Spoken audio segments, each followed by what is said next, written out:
자, 시작하겠습니다. 자, 오늘은 1시 반까지 하겠습니다. 그래서 40분 이렇게 끊어가지고 두 번. 자, 6번 봅니다. 자, 공인중개사 시험 실시에 관한 설명으로 옳지 않은 것은 시험 실시. 자, 5번 가보세요. 국토교통부 장관은 부동산 중개 업무 및 관련 분야에 관한 학식과 경험이 풍부한 자 중에서 시험 문제 출제 선정 검토 채점을 담당할 자를 임명 또는 위촉할 수 있다. 이게 시험 시행 기관장은 이렇게 해야 맞는 얘기라고 합니다. 이것도 옳지 않은 것.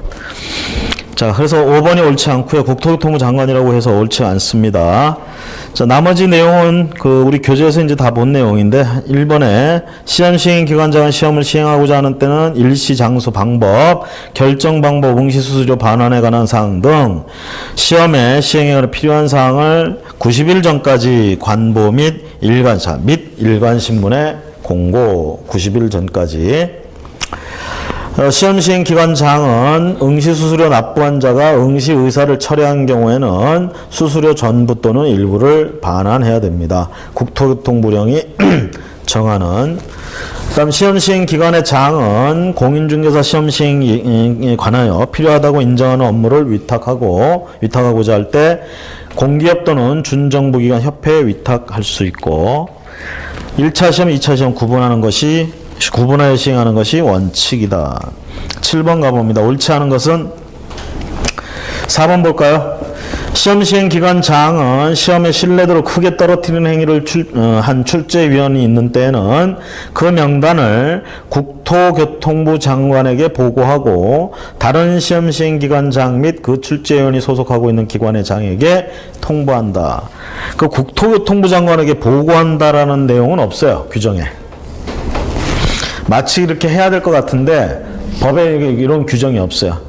그 뒤에 부분 다른 시험 시행 기관장 그리고 출제위원이 소속돼 있는 기관장에게 통보는 합니다. 이 규정은 있어요. 부분이 있는데 국토교통부 장관에게 보고한다는 규정은 없다고 밑에 주의해 가지고 해설해 보시면 나와 있습니다. 자, 나머지는 맞는 얘기가 되겠고요. 그다음 8번에 옳지 않은 것으로 짝지어진 옳지 않은 것은 기읍과 니은이 옳지 않습니다. 시험 문제 출제위원은 부동산 중개 업무와 관련한 학식과 경험이 풍부한 자 또는 시민단체에서 추천한 자 중에서 이 부분이 없어요. 시민단체 추천 부분이 없다라는 거. 그 다음 니은번 국토교통부 장관 또는 시도자 시험 시행 기관장이 명단을 통보한 출제위원에 대해서는 그 명단을 통보한 날로부터 5년간은 출제위원으로 위촉해서는 아니 됩니다. 자, 신뢰를 저버리는 그런 행위를 한 출제위원들 적발됐다 그러면 5년간은 더 이상 출제위원으로 하면 안 되겠죠? 자, 나머지 반환한다는 얘기고 넘어가셔서 9번 문제 가봅니다. 응시수수료 반환과 관련한 설명, 옳은 것은 관련된 설명. 자, 1번에 3번 보세요. 응시원서 접수기간 내에 접수를 취소한 경우에는 납입한 수수료 전부를 반환받을 수 있습니다. 그래서 접수기간 내에 접수를 했다가 마음이 바뀌었어. 접수기간 내에 반환해줄 때는 전부 반환한다. 자, 1번 같은 거 보세요. 수수료를 과혼합한 경우에는 납입한 수수료 전부를 반환한다. 수수료를 10,000원만 내야 되는데 20,000원 냈어. 그 20,000원 다 반환해 주느냐 이 얘기죠. 넘친 부분만 반환해 주면 되겠죠. 자, 2번에 시험 시행 기관의 귀책 사유로 시험에 응하지 못한 경우에는 납입한 수수료 누가 지금 잘못한 거예요? 기관에서 잘못한 거죠. 그래서 내가 시험을 못 보게 됐대. 1분만 돌려주면 안 되지. 다 돌려줘야 되겠죠. 내 잘못이 아니잖아. 그렇죠?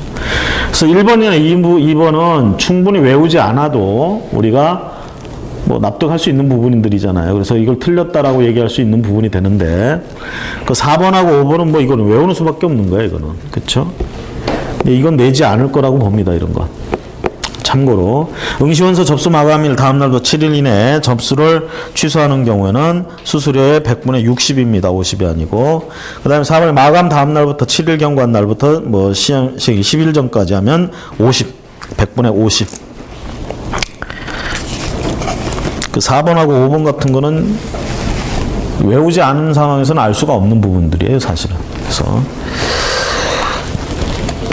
10번 출제 및 채점에 대한 설명이다. 틀린 것은 자, 2번 보세요. 국토교통부 장관은 부동산 중개 업무 및 관련 분야에 관한 학식과 경험이 풍부한 자 중에서 시험 문제 출제, 선정, 검토, 채점을 담당할 자를 임명, 위촉할 수 있다. 시험 시행 기관장이라고 해야 맞는 얘기가 되겠다라고 보시면 되겠고요. 11번에 시험 응시에 관한 설명으로 옳지 않은 것은 시험 응시. 5번 가볼까요?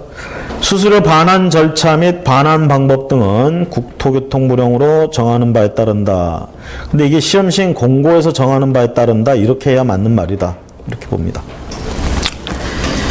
자, 12번에 옳은 것을 모두 고른 것은 자격시험에 대해서 옳은 것. 기역과 디귿이 옳습니다. 2번이 답인데요. 옳지 않은 것 볼까요? 니은번에 국토교통부 장관이 직접 시험 문제를 출제하려는 경우에는 공인중개사 정책심의위원회 사후의 의결을 거쳐야 된다. 자, 시도지사가 하는 게 원칙이고요. 전국적인 수준 어쩌고저쩌고 평균은 국토교통부 장관이 할 수 있는데 그때 그냥 하는 게 아니라 미리 뭐부터 해야 돼? 심의위원회 의결을 거쳐야 되죠. 사후예요, 미리예요? 미리. 그래서 사후 그럼 틀려요.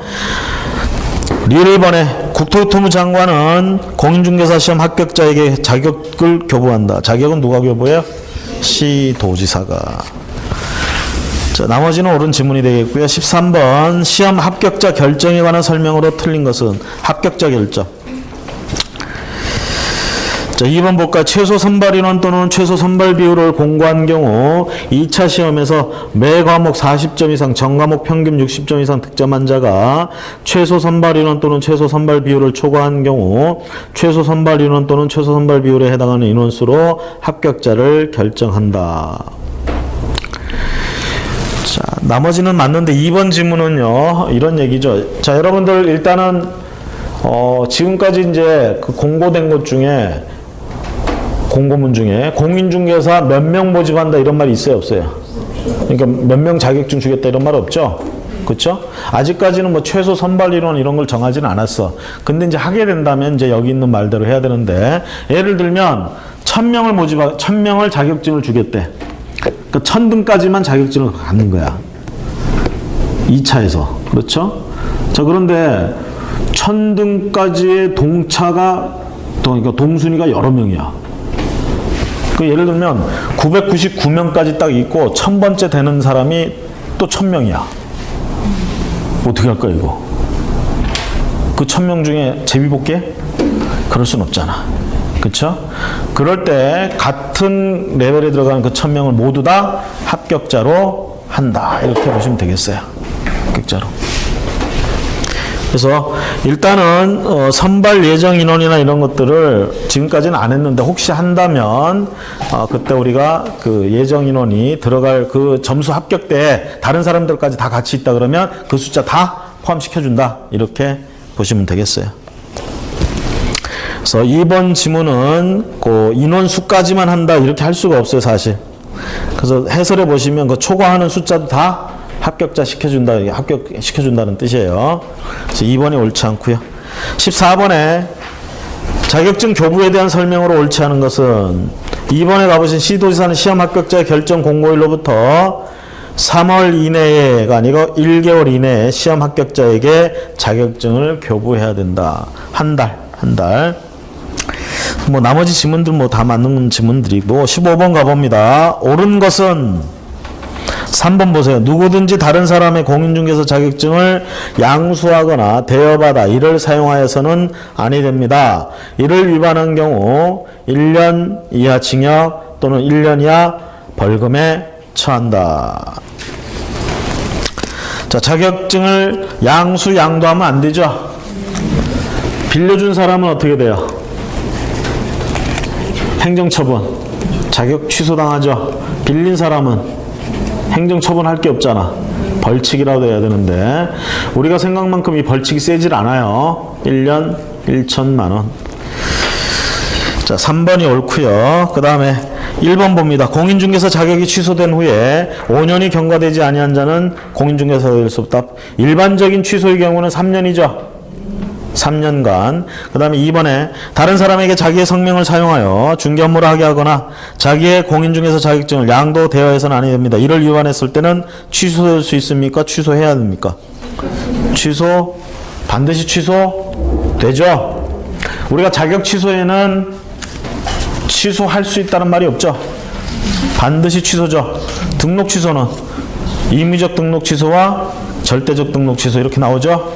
자격 취소에는 그게 없어요. 그냥 다 절대적 취소야. 사유는 몇 개 안 되고. 자, 4번에 공인중개사가 아닌 자는 공인중개사 또는 이와 유사한 명칭을 사용하지 못합니다. 이를 위반하면 3년은 좀 심했고 1년 1천만 원. 자, 5번에 시험 시행 기관장은 시험 업무를 위탁한 때 위탁받은 기관 명칭, 대표자 및 소재지와 위탁 업무 내용 등을 관보에 고시합니다. 일간신문에는 고시하지 않고 관보에 고시한다.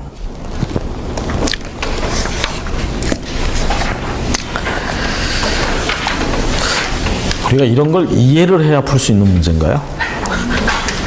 5번 지문. 참 난이도가 참 저렴해. 자, 16번 공인중개사 시험에 관한 설명 바르지 못한 것은 5번 볼까요?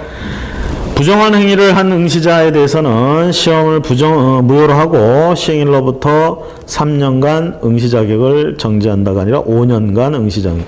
자, 이게 처분을 한 때부터가 아니고 이 경우에는 시험 응시를 하는 그 순간에 발견을 한 거야. 지금 컨닝하는 걸 그 자리에서 잡았어. 아시겠죠? 이럴 땐 그때로부터 5년, 시행일로부터 5년이다 이렇게 보시면 되겠어요. 어쨌건 간에 5년을 기억을 일단 하시고. 17번 옳은 것은 가장 옳은 것 1번 시험 과목 시험 방법 뭐 이딴 거 필요한 사항은 대통령령으로 정한다. 뭐 이딴 지문이 다 옳은 지문이래. 뭐가 중요하다고 그러죠? 1번 옳고요. 2번 볼까요?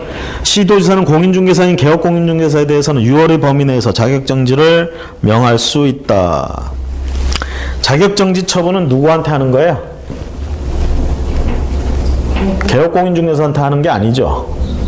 개업공인중개사는 개설 등록했잖아. 얘한테는 행정처분으로서 가면 되게 등록 취소, 등록 정지, 뭐 어떤 업무 정지 이런 거 가는 거고, 심한 경우에는 자격증 어쩌고 했다 그러면 자격 취소까지 가는 거야. 얘한테는 자격 정지할 필요가 없어요. 업무를 정지시키거나 그러면 돼. 그러니까 자격 정지는 누구한테만 하는 거야? 소속 공인중개사에게만 대상이 된다. 3번에 공인중개사가 되고자 하는 자는 국토교통부 장관이 아니고 우리가 시도지사가 시행하는 자격시험에 합격해야 돼. 요게 이제 원래 조문이고요. 자, 그 다음에 공인중개사는 공인중개사 사무소라는 명칭을 사용할 수 있다. 공인중개사라는 사무소 명칭 사용할 수 있어요? 개업공인중개사여야 되지. 공인중개사는 중개업을 하게 되면 어떻게 돼요? 그냥 공인중개사가 중개업을 하면 무등록 중개업이죠? 그렇죠? 자, 5번에 공인중개사인 개업공인중개사 손해배상 책임 보장을 위하여 필요한 때는 보증보험에 가입하거나 공탁할 수 있다. 이게 그냥 아무 생각 없이 읽으면 그냥 맞는 말처럼 보이는 거지. 필요한 때 합니까? 그냥 무조건 합니까? 무조건 설정해야 되죠. 무조건 보험에 가입해야 되는 거야. 응? 선택의 여지가 없어요. 개설 등록을 하려면, 업무를 하려면 반드시 보증을 설정해야 돼. 아시겠죠? 우리가 생명보험은 가입해야 돼, 가입할 수 있어, 가입해도 되고 안 해도 되고요. 생명보험 알아서 하는 거지 뭐. 그쵸? 근데 여기 공제나 또는 보증보험 가입하는 거, 이거 손해보상을 위해서, 배상을 위해서, 이거는 선택사항이 아닙니다. 무조건 해야 되는 거예요. 무조건. 그래서 필요한 때는 이렇게 하면 안 돼. 무조건 해야 된다. 자, 18번 봅니다. 바르지 못한 내용은, 자격시험에 대한 기술 중 바르지 못한 내용은 4번 볼까요? 시험은 매년 1회 이상 1회 시행해야 된다. 이 부분이 틀렸대. 시험은 매년 1회 이상 시행하여야 한다. 법조문에 이렇게 돼 있어요. 이상이란 말이 들어갔다는 얘기죠. 4번 지문 틀린 이유를 아시겠죠? 네? 이상이 이상해. 1회 이상 시행해야 된다. 이래야 맞는 말이야. 뭐 그렇게까지 얘기하는데 뭐라고 할 건 없지 우리가 사실. 그러죠? 자, 1번 뭐 수수료 반환 얘기고요. 2번에 뭐 이런 것들. 3번 보세요. 결정 공고한 후 수수료를 납부해야 된다. 시험 볼 때는 수수료 낸다는 얘기고요. 5번에 원칙적인 시험 실시권자 특광 도지사 뭐 이런 애들이고 예외적으로 국토교통부 장관이 이제 전체적인 이런 균형 유지. 자, 19번 가봅니다. 옳지 않은 것은 4번 볼까요? 공인 중에서 자격증을 양도 대여한 자는 자격을 취소할 수 있으며 1년 이하 1천만 원 이하 벌금에 처한다. 양도 또는 대여하다 걸렸어. 아이고 초범이래. 개전의 정의 보여. 자격 취소 한번 봐줄까? 이런 건 그런 거 없어요. 반드시 취소. 자격 취소는 임의적 취소가 없다고 그랬죠? 절대적 취소요. 안 걸렸으면 모르지 걸렸으면 무조건 취소입니다. 아시겠죠? 중간이 없어 이런 데는. 다음 페이지 20번 틀린 것은 4번에 공인중개사가 아닌 자가 유사한 명칭 어쩌고저쩌고 하면 과태료 처분합니까? 이런 사람도 과태료 처분하면 어떻게 돼? 이거 솜방망이가 되는 거야. 그럼 어떻게? 자격증 없는 사람들도 우리도 한번 해볼까? 이렇게 되는 거지. 열심히 해가지고 수억 벌었어. 그러다 걸렸어. 100만 원 과태료 내고 말어. 나라도 하겠다. 그러니까 어떻게 해야 돼? 결국 우리를 개업공인중개사들을 보호한다는 차원에서는 과태료 가지고는 안 되죠. 그렇죠? 그래서 1년 1천만 원. 벌금은 둘째치고 징역까지 갈 수 있다는 얘기예요. 근데 저는 그 징역을 안 살아봐서 모르겠지만 1년 징역이 그래 세다고 생각은 안 들어. 살아보진 않았지만 그거 잠깐 아닙니까? 응? 세월이 쏜살같이 가잖아. 그렇죠? 여러분들도 다 아시잖아요. 10대 때 20대 세월이 더럽게 안 가잖아. 10대 때 뭐 좀 하려고 그러면 맨날 부모님 뭐 하지 말라고 그러고 막. 그래서 빨리 어른이 돼야지. 근데 어른이 참 안 돼. 시간이 잘 안 가. 30 넘어가고 40대부터는 순식간이죠. 그죠? 그렇죠?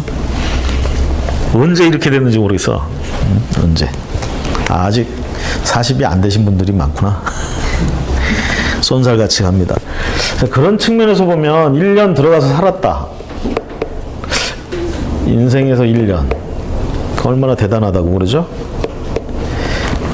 지금 이것뿐만 아니라 지금 사법부가 욕 많이 먹잖아요, 지금. 뭐 우리가 흉악범들. 그렇죠? 너무 처벌이 약하지 않느냐.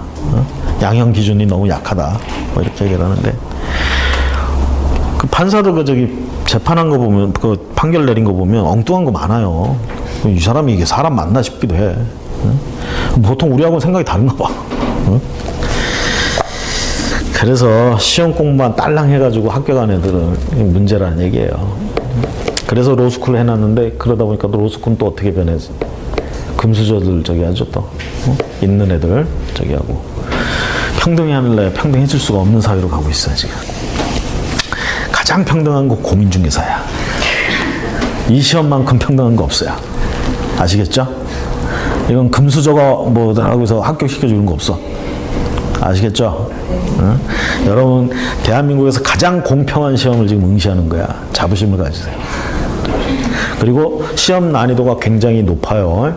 그리고 운전면허 시험 같은 거 아니에요. 굉장히 높은 수준이에요 이거.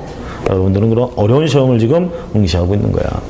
이 시험을 깔보는 사람들은 어떤 사람들이냐? 과거에 공부하다 떨어졌던 사람들이에요.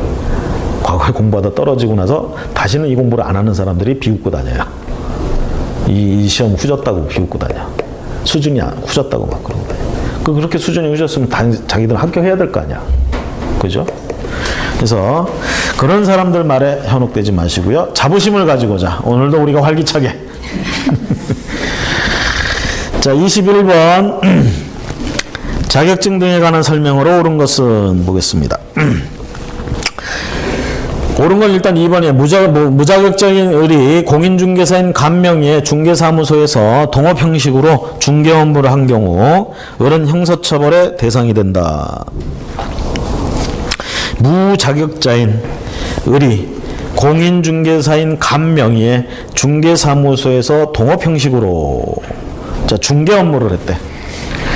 자, 일단 자격증이 없다란 얘기죠. 자격증이 없으면서 중개 업무를 하면 안 되죠.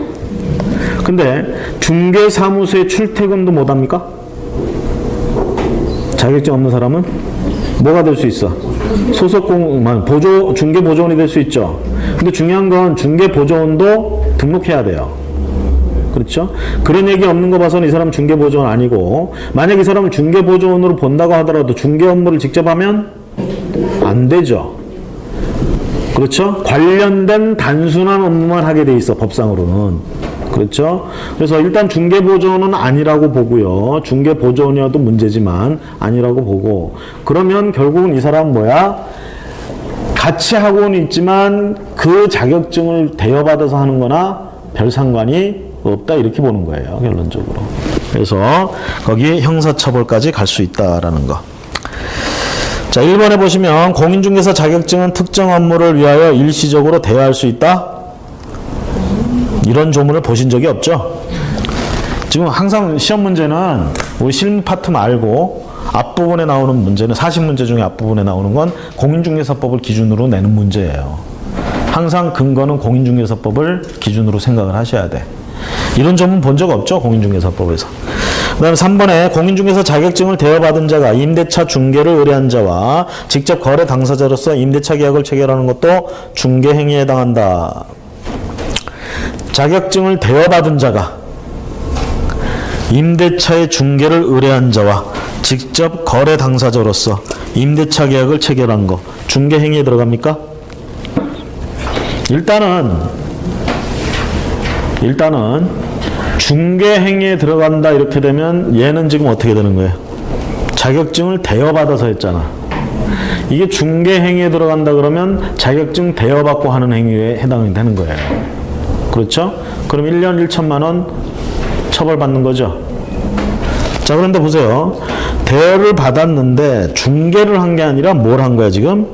자기 계약한 거야. 직접 거래. 그렇죠? 임대차의 중개를 의뢰한 자와 직접 거래 당사자로서 임대차 계약을 체결했다. 그래서 예를 들어서 A의 자격증을 갑에게 대여해 줬어요. 대여를 받았어요. 자, 이 사람이 중개를 하려고 그러고 있다가 을이라는 사람이 나타나서 내 집 좀 세를 놔줘 이랬어요. 아니면 뭐 이렇게 합시다. 얘가 집이 한 채 있어. 얘가 세를 얻겠다고 찾아왔어요. 그럼 마침 조건을 보니까 자기 집을 세를 놓는 게 좋을 것 같아. 그래서 임대차 계약을 합니다. 둘이. 자, 요쪽이 지금 뭐야? 거래한 당사자가 돼버린 거야.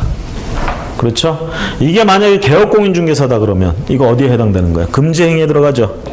그렇죠? 직접 거래. 쌍방대리 직접 거래 못하게 돼 있잖아. 그렇죠? 근데 얘는 개업공인중개사가 아니죠. 대여받은 자가 아니죠. 그리고 이건 직접 거래이기 때문에 중개 자체가 아닌 거예요. 그렇죠? 자, 이거 처벌할 수 있느냐 이 얘기죠. 얘가 중개행위 했어요? 안 했죠. 그 다음에 세를 얻겠다는 사람하고 자기 집을 세놓은 거야. 임대차 계약 둘이서 했어. 무슨 문제야? 아무 문제 없죠? 그죠?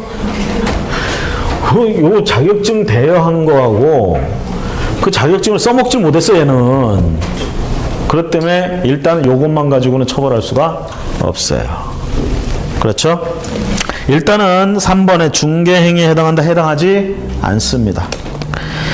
다음 4번에 무자격자가 공인중개사의 업무를 수행하였는지 여부는 실질적으로 무자격자가 공인중개사의 명의를 사용하여 업무를 수행했는지 여부에 상관없이 외관상 공인중개사가 직접 업무를 수행하는 형식을 취하였는지 여부에 따라 판단해야 된다. 자, 해설해 보세요. 무자격자가 공인중개사 업무를 수행하는지 여부는 실질적으로 무자격자가 공인중개사의 명의를 사용한 업무를 수행하는지 여부에 의해서 판단한다. 외형만 보고 판단할 수가 없다는 얘기입니다. 외형. 예를 들어서 공인중개사 사무실 안에서 했다라는 이것만 놓고 무조건 무자격자가 했다, 이거 대여다 이렇게 얘기할 수는 없다는 얘기. 실질적으로 그랬느냐를 봐야 된다는 얘기입니다. 실질적으로. 자, 5번에 무자격자가 자신의 명함에 중개사무소 명칭을 부동산 뉴스 그 직함을 대표라고 기재하여 사용했더라도 이를 공인중개사와 유사한 명칭을 사용한 거라고 본 판례가 있죠. 부동산 뉴스. 명함에 회사 이름이 부동산 뉴스야. 그러면서 거기에 대표라고 썼어. 이게 과연 유사명칭 사용한 거냐 이 얘기죠. 그렇다고 한 판례가 있죠. 이게 언뜻 보면 우리가 보기에는 우리는 공인중개사 사무소 뭐 이런 말을 써야 되잖아. 그런 말하고는 좀 많이 동떨어져 있죠 지금. 그런데도 이걸 유사한 명칭으로 인정을 해줬어. 그건 다분히 뭐야, 개혁공인중개사를 보호해주는 측면이 강한 거예요. 그러니까 고맙다고 해야지 이런 판례는. 그렇죠? 자, 이렇게 해서 자격증하고 관련돼서 우리가 시험 제도 누가 실시하느냐 부분, 그렇죠? 이 부분 조심하셔야 되겠고, 그 다음에 시험 응시 자격 같은 거 아까 자격 제한이 거의 없다고 그랬죠? 취소됐을 때만 그런 제한이 있다라는 부분, 그 다음에 출제위원들 신뢰를 저버리는 짓을 하면 안 된다라는 거, 그렇게 되면 5년간은 출제위원회 다시는 될 수 없다라는 뭐 이런 것들. 자, 이런 요점, 쟁점들 가지고 좀 보시면 되겠고요. 자, 34페이지 세 번째, 중개사무소 개설 등록 및 결격 사유. 자, 중개사무소 개설 등록. 자, 공인중개사 자격을 취득했다 하더라도 개설 등록을 하지 않고 중개업을 하면 무등록 중개업이 됩니다. 그렇죠? 그런데 중개업을 한 게 아니라 어쩌다 한번 중개를 했어. 이거는 상관이 없다고 그랬죠? 업으로 할 때는 개설 등록을 하고 해야 된다라는 거. 그 다음 이제 헷갈리는 거죠. 업무 보증 설정해야 되는데 개설 등록 신청 전에 설정합니까? 신청하고 나서 신청합니까? 업무 보증을 개설 등록 신청하고 개설 등록 됐다고 통지가 오면 그때 업무 보증 설정하고 그 설정한 거를 알려주는 거죠. 그러면 그때 등록증이 교부된다. 그렇죠? 그 다음에 인장 등록은 개설 등록을 하고 나서 업무 개시 전에만 하면 되죠? 자, 그런데 이제 편의상 어떻게 한다고 그랬어? 개설 등록 신청할 때 다 같이 받아준다고 했잖아. 하나 또 있죠? 소속 공인중개사 이런 애들 고용할 때. 그렇죠? 신고해야 되잖아, 우리가. 소속 공인중개사, 중개보조원. 고용을 안 하면 몰라도 하면 신고를 해야 돼요. 그렇죠? 이럴 때 이제 보통 보면 업무 개시 전에 신고하면 되는데, 이럴 때도 마찬가지로 개설 등록할 때 같이 만약 하게 된다면 해도 된다라는 거. 자, 그래서 기억하실 건 어쨌든 간에 업무 보증 설정하는 게 개설 등록 신청 전에 미리 하고 가는 게 아니라 업무를 개시하기 전에만 하면 되는데, 대개 개설 등록이 되고 나서 통보 받으면 그때 가서 신청을 하고, 자, 신청을 했을 때는 이제 내가 업무 보증을 했을 때는 업무 보증했다고 알려줘야 교부가 되는데, 내가 알려주는 게 원칙이지만 우리가 보증 설정한 그 기관에서 알려주게 되면 내가 따로 알릴 필요가 없다. 뭐 이런 내용들 들어가죠. 그 다음에 이제 결격 사유 뭐가 있어? 7가지. 7가지. 매, 무, 초, 거, 증, 쌍, 투. 그쵸? 이렇게 해가지고 금지행위하면 형벌 처벌되는 거 있죠? 1년 1천, 요거 3년 3천. 요렇게 가죠? 그래서 매매업 하면 안 되죠? 부동산 매매업 하면 안 되고. 무자격자하고 관련되면 안 되죠? 연관되면. 그 다음에 초과수수하면 안 되죠? 수수료. 그 다음에 거짓된 언행으로 판단을 그르치게 하거나 그러면 안 되죠. 의뢰인들의 판단을. 그 다음에 증. 자, 거래가 금지되어 있는 증서 같은 거. 그쵸? 주택법으로 치면 이제 공급질서 교란행위 들어가는 그런 것들 있잖아. 청약 통장이라든가 있던 것들. 그런 증서 거래. 그거 알선 중개 금지. 그쵸? 그 다음에 쌍방대리. 그 다음에 직접 거래. 그쵸? 이건 금지되어 있죠? 그렇죠.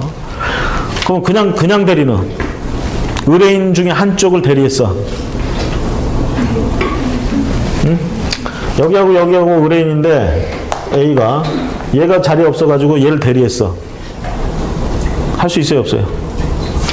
법에서 아무 얘기도 없다는 얘기는 그냥 해도 상관이 없다는 얘기야. 그래서 민법에서 얘기하는 일반적인 대리, 한쪽만 대리한다면 일방 대리라고 할 수 있겠지, 무조건 주로 얘기하자면.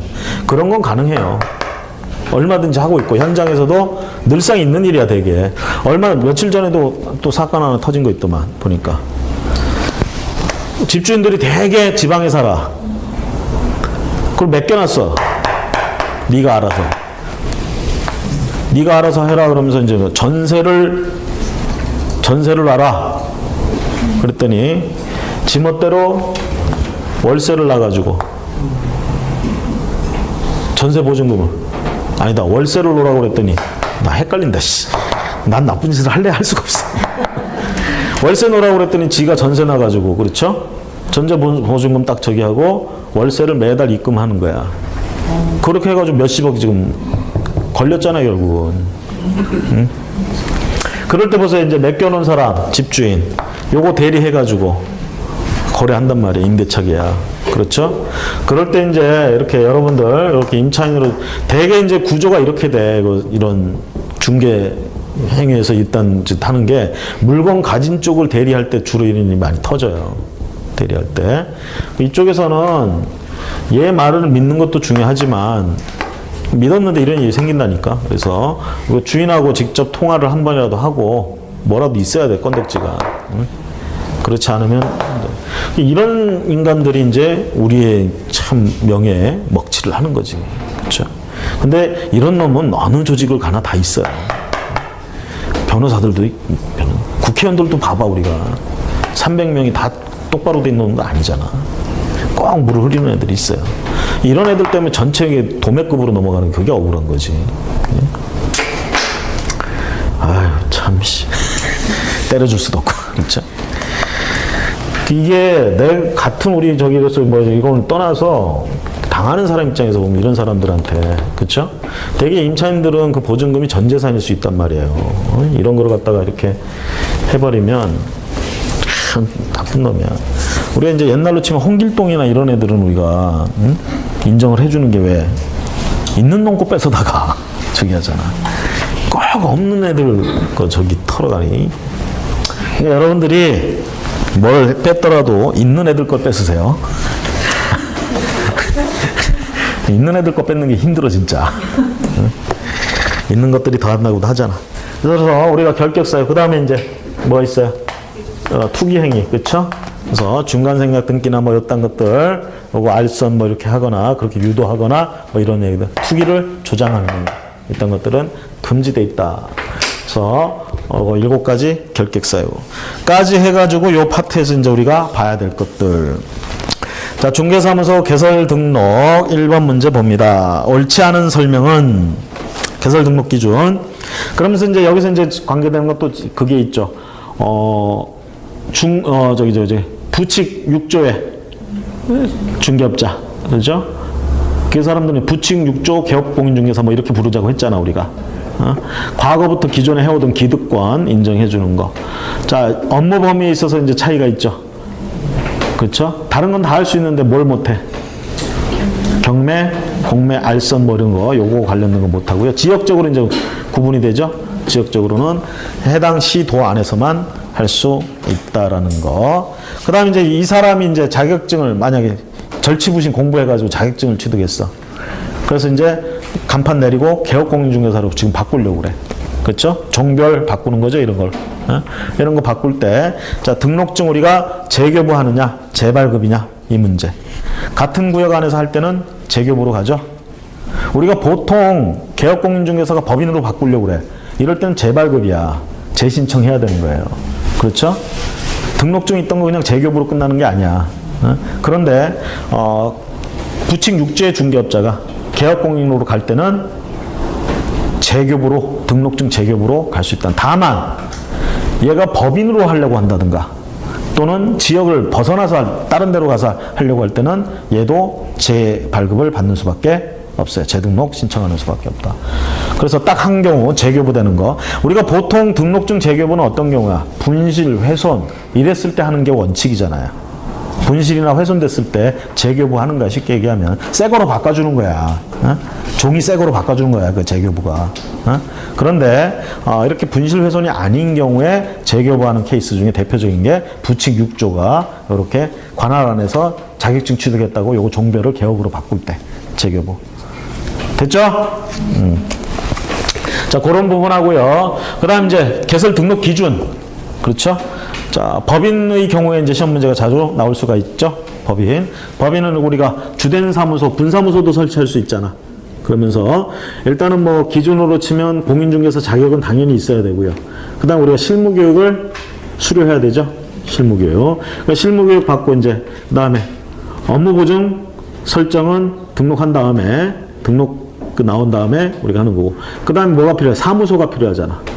사무소, 중개사무소. 중개사무소는 보통 이제 합법적으로 할 수 있는 이런 물건들. 근데 건축물 대장이 만들어져 있는 이런 것들. 그렇죠? 근데 건축물 대장이 없다 하더라도 그 없는 이유가 분명하고 장래 곧 만들어질 수 있는 것도 가능하다. 이렇게 얘기를 하죠. 그렇죠? 자, 그런 기준. 크게 보면 기준은 그거죠. 개업공인중개사 할 경우에는 자격 부분, 즉 교육 부분하고 그 다음에 장소, 사무소. 요게 이제 법인으로 가면 법인은 상법상 법인 대신 자본금이 5천만 원 이상 이게 들어가죠. 그렇죠. 그 다음에 대표자가 공인중개사여야 되고 사원 임원의 3분의 1 이상이 공인중개사여야 되고 그렇죠. 그 다음에 사원 임원은 전부 다 교육을 받아야 되고 실무교육. 부동산 분사무소도 마찬가지로 책임자 실무교육 받아야 되고 그렇죠. 그 다음에 사무소는 당연히 확보해야 되고. 그래서 등록 기준에 얘기할 때 가장 기본적으로 얘기하는 게 교육과 장소, 사무소 이 두 개가 일단 기본이고 그 다음에 이제 개업공인중개사하고 법인에 따라서 조금씩 차별이 있고 이 기준 때문에 당연히 이 기준을 충족했다는 첨부 서류가 들어가야 되죠. 첨부 서류. 그 사무소 확보한 서류. 예를 들면 임대차 계약서라든가 사용대차 계약서라든가 뭐 이런 것들 있잖아요. 아니면 내 거다 그러면 내 거를 증명하는 등기 필증이라든가 뭐 이런 것들 해가지고 제출한다든가 이렇게 해야 된다. 요게 이제 우리가 기준, 등록 기준. 그러면서 이제 특수법인도 항상 신경을 써줘야 되겠죠. 특수법인. 이럴 때 특수법인은 개설 등록 기준까지 뭐 맞출 필요는 없지만 업무 보증 설정 같은 것들은 해줘야 된다는 거. 그 중에 이제 지역농협협동조합이 제일 적고, 그 다음 이런 특수법인들은 모든 물건을 다 중개할 수 있는 게 아니에요, 사실은. 지들 법에서 허용한 물건만 허용을. 대표적으로 농협 같은 경우는 농지 같은 것만 중개할 수 있는 이런 것들. 자, 그런 것들을 기반으로 해서 보시면 되겠고요. 전체적인 그 내용을 조금 설명했고, 잠시 쉬었다가 그 34페이지 1번부터 우리가 보도록 하겠습니다.